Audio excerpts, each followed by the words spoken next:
The real estate industry can look overwhelming if you do not understand your real priorities.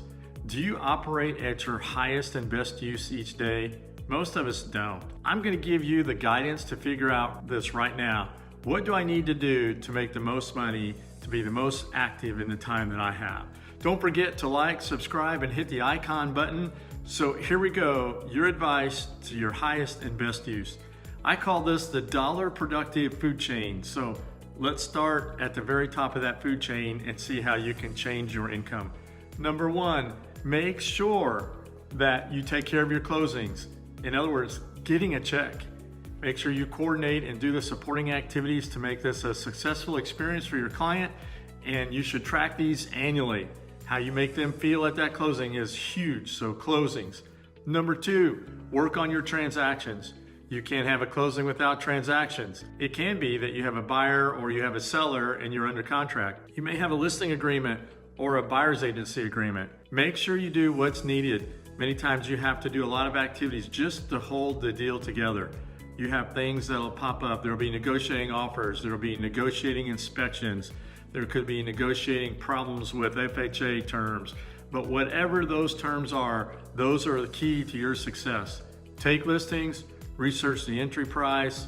On the buyer side, you should be writing offers for your clients, and you need to coordinate all those activities for your transactions. Have a vital activities checklist for each of those, the buyer side and the seller side, and make sure and track these each month.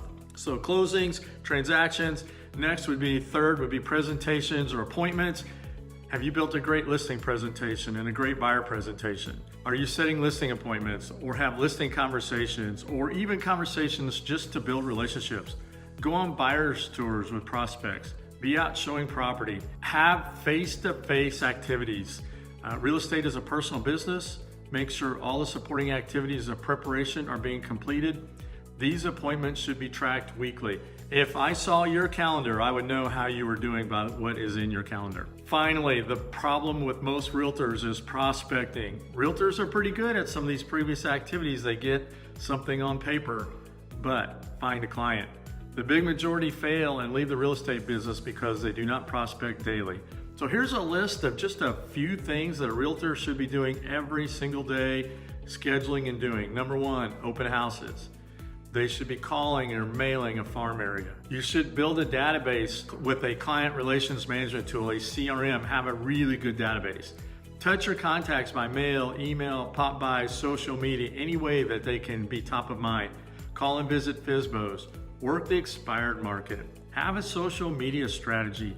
Do videos. Build a referral network outside of real estate related businesses.